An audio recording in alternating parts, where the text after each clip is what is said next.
Welcome back, everybody, to the SBENU Star League 2015 live at the Nexon Arena. We got our final match here. It is going to be another PVT Dream looking to smash MyuNgSiK again, but can he cause the upset? That is the question. Let's take a look at these maps. Bans for Dream are Expedition Lost and Bonnie. MyuNgSiK bans Iron Fortress and Cactus Valley. So we're going into 3 2-player maps: Coda, Terraform, and Echo. Why does Dream ban Bonnie? It's kind of an interesting ban for Terran. Probably because MyuNgSiK is so well versed in Phoenixes, I guess. Maybe he's expecting something like that. Maybe can't get the damage done. Yeah. And I guess if you can't get that damage in the mid-game, the Protoss just sits back on 3 bases pretty nicely and can go pretty late from there. I don't think Dream wants that from what we've seen from him so far today.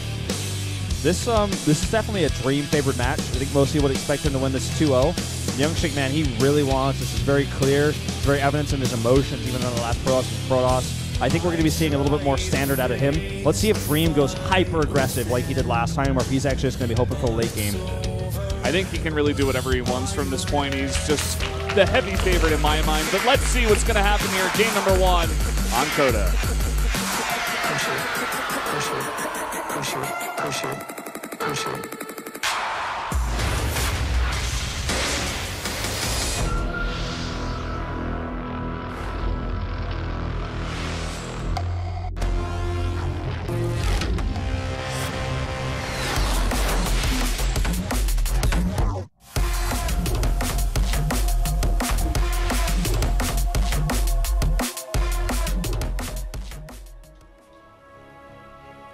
Up here in the top left, in the red, our Terran player, the only one in the group, it is Dream. Giving us the look. His opponent to the bottom right in blue, desperate for a win here. The underdog, it's MyuNgSiK.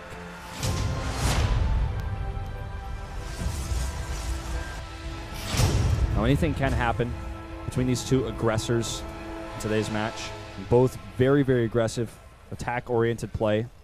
Yeah, actually everybody today pretty much, except like Deer, I guess, has been pretty aggressive. You have Narain himself not taking many third bases in this entire day. Yeah, the series between Rain and Dream was like pretty unique to Terran versus Protoss. There's just a lack of third base for either player in basically the entire series. Dream like even lifting his CC to the third base in the final game of that winner's match. Dream is taking gas here. Going to be doing a Reaper Expand. However, we don't know what the follow-up will be. I really would like to see, again, that third base sort of style from him.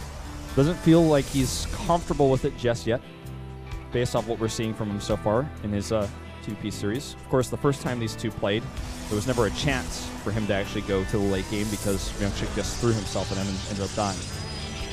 Man against Protoss. Yep, 1-1 so far. As Dream was able to beat MyuNgSiK, but lost to Rain. Yeah, and he's asking about who Kanata thinks is going to win. Knowing Kanata, he'd probably say MyuNgSiK. I feel like Kanata in recent times has been pretty standard with his hits. Now this is hilarious. It actually just says at the bottom, Death Rattle, to do 2 damage to your opposing hero. Yeah, It's it the is the leper gnome. There's no special text down there, though, is basically what I'm trying to say. It just says Dream. I mean, it just says Dream's face. It also is the same like text there in the card, so there's nothing really special. Sorry, Dream, but this is reality. I have a feeling that could be the same guy who was showing a beautiful art earlier. I believe so. Look at this aggressive Marine Scout. Hello. Sick Like on selfie. the laptop. I like that, actually. That's the best one I think I've seen so far. Thank you for tuning in. Be sure to upload your selfies. This is an interesting scout to send a Marine rather than an SCV. It doesn't lose you any mining time. Also, if you ran into a probe scout, you could kill it. You would be able to deny it. Kind of a unique approach, and obviously since he skipped the Reaper, he's going to have a much faster factory, and MyuNgSiK is going for Phoenixes, as you were talking about, perhaps on Bonnie, as he might have been want to do. And is going to send the SCV now, looks like, to potentially eBay block. Yeah, that would be my guess. He went up there, and I believe he checked the Nexus, did he, actually? The Marine did. Yeah. And he's going to come over here now, and the Mothership Core will be able to deny this block pretty easily. Yeah, but he scouts. I mean, that's a late Nexus, and this SUV is actually going to just see it. This is such a sick scout. Doesn't see what came out of it, but he can assume. These next 2 Marines are so important. An Oracle can kill 4, but not 6. The longer he stays, the harder time he's going to have. Plus, there is a Widow Mine in the mineral line. Looks like he's going to reposition it. A lot of different ways to hide those Widow Mines. Not using the satellite dish, but in fact just using simply SCVs this time. But at this point, I mean, MyuNgSiK's going to get a full scout of the base, and he will know that Widow Mines are out, so I assume he'll be very, very careful about going near that mineral line. He knows that because this is a 1-basing Terran right now, that he doesn't have to get damage done. The damage is already kind of done by proxy of the fact that he's... One Marine got away from the pack. You can't do that. No. You have to stick with your buddies. Did do some damage to that Oracle, but now there's 2. And the bunker got salvaged. Needs to be careful. There is a medevac here, though, so I don't think he should commit.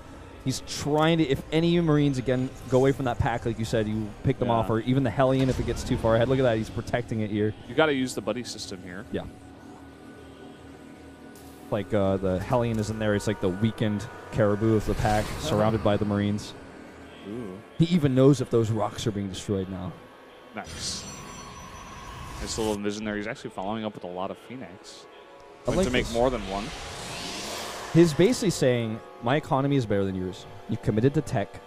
You used it defensively instead of aggressively. And now you're in a position where you have to kind of sit back and either get further behind because you're not attacking, or attack, in which case I have the answer with these Phoenixes, and attacking becomes a risk. It becomes a liability.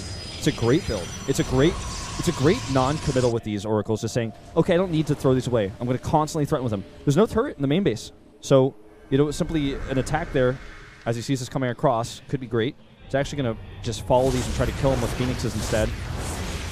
Mothership Core with so much energy. If he does single lifts, the Oracles can fight this. He could, but he's not paying attention. He'll just tag it and back off. Looks like he was a bit concerned about this Hellion, which only gets 2 kills but damages a lot of probes. So many of those now in the red for this follow-up attack.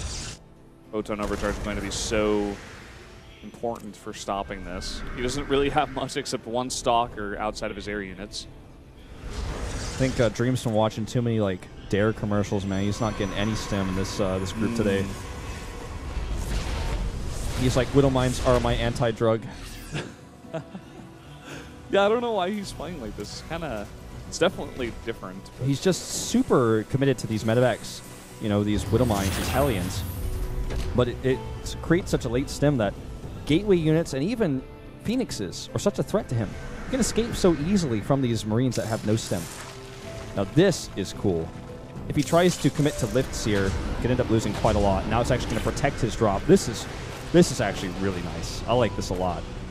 And with no Zealots here, he's not going to be able to like bait those Widow Mines into hitting the Marines. Yeah, but I think MyuNgSiK did see this, so he's not going to commit too much. I mean, he had an observer watching everything. Yeah, I just mean it's like a zoning tool. Yeah. It's super cool in that regard. He's not going to be able to get concrete damage with this, but it buys him time to get his stim up and just run away. Ooh, he's poking out the Widow Mines. One goes down. This is the kind of super technical sort of harass versus defense that I like to see. Yeah, these guys are definitely going to create a very entertaining game for sure. Wonder what the follow-up will be coming into the mid-game now as all this harass has kind of calmed down, hasn't really found the damage. They're tag going to come down in here. Will these guys try to play later game? Will Dream actually make a 3rd base, or is it just going to be 2 base versus 2 base once again? Story of the upgrades is going to become an important one as time goes on. +1 is coming up here, something that Dream is, or rather MyuNgSiK is missing. However, I think he needs a 2nd starport. Phoenix count at 5. It's not continuing to make them right now. In fact, adding a ton of gateways instead. Phoenix is on the hunt here. Possibly going for the mineral line, just going to try to get some economic damage, but are going to be out of position. But another nice tag there gets the entire army. Okay, this Phoenix squad over here going to kill some Marines and kill the Vikings most likely. See if he pulls back that weakened Phoenix. Does not, but still a good trade. But the Phoenix is out of position. He's got enough for an overcharge and several Colossi here, plus the Oracles. And he knows this drop is coming. He saw it a mile away. The Oracles do get pushed away. Yeah. No range on the Colossi just yet. Look at this Guardian Shield, though, and Zealots to protect. Just enough here, just with the 2 Colossi against only Marines. Phoenix is, with this Observer, he knows that he's safe to just sit here, and he can just continue to camp this production. He's just killing Vikings for free over and over and over and over and over again. Can he kill Marines as they come out one by one as well? Delay some production. You know, delay that second starport from getting down. It's always a nice thing if you can find it, getting those Phoenixes, or even like in TBT, getting your Vikings over your opponent's starports, stuff like that. But this defensive play that we're seeing, Protosses are no longer, you know, really faltering against this early aggression from Terrans. This is why the meta is changing, and Dream is just simply not keeping up. You know, at first I was like, I like this because it's cool, because the meta has changed. He's trying to bring back those Widowmine, this drop aggressive type style. Maybe the Protoss players are playing too greedy. Maybe they're rushing those third bases. Maybe the robotics. It was out, but they just don't have enough units. They're taking damage to my pressure, and I'm going to get ahead that way. But if the drops get shut down, and you have no stim, you have no legs to stand on. The Protoss player just walks all over you, and by the time you actually have stim, you have your +1 attack, and you have some of these Vikings out, the Protoss has enough Colossi to deal with you, and in this case, plenty of Phoenixes to help support against the low Viking count. There are 4 Colossi, 6 Vikings. There's almost as many Colossi as there are Vikings, plus the Phoenixes. This is not going to be an easy attack to make. The third base is at the other locations, so Dream is not able to pressure that. Plenty of observers around the map. 4 observers, plus Phoenixes. Every move Dream makes. Keep in mind as well, all the tags we saw from the Oracles, the vision is immense here from MyuNgSiK. Yeah. Nothing that Dream does is unknown to him. I wish more Protosses would do this. Just start off with Stargate, but not sacrifice their Oracle. Just, you know, save it for immense vision, a huge amount of even map control as well with the Phoenixes. He's not being very active with them just yet. Maybe he's trying to hide that he's making more and more to you know, try to take an advantage against Dream. On my observing PC, I'm holding down the B key on MyuNgSiK vision. Look at how much vision he has on the map. He sees every reinforcement. He sees every unit leaving the base. He has an observer watching that. He has eyes on the army. He has tag on the army. He's got a preserver near his third base. No drops are ever going to get out past his eye. He knows exactly what's going on at every moment in time. And because he has Phoenix's Dream, knows that he has vision and can never try to go for a drop, or he'll just get shut down hard. This is his big opportunity here. Yeah, let's see how MyuNgSiK reacts here to the pressure. Dream setting up now a really nice concave outside the third, and natural base is going to slowly bring some Marines over, start poking at that third, try to get the army out of position. Exactly. He wants to draw those Phoenixes away from those Colossi. We're going to have an engagement. 14 Vikings here, a mostly Marine army. The move command on the Colossi going straight into the pile. They all go down. A huge mistake. Oh, wow. A huge mistake here. And this is a Colossus army that was just going to crush this if he had not made that mistake. Look at his face. That's GG. That's a game-losing mistake. He just threw it away right there. He had a chance at holding that off. He didn't even have the worst position either. It was pretty decent. GG. One of them is big. That's wow. That's a demoralizing loss there from MyuNgSiK. When people ask me, they'll get interviewed by a lot of people, magazines, organizations, whatever. Sometimes people write papers ask me, why do people play StarCraft less than they watch it? Why is StarCraft such a frustrating game? Why do people play MOBAs more? Why do people play, console games more? Why is StarCraft a game people don't play? It's because moments like this, you can be ahead in the game, you can have the proper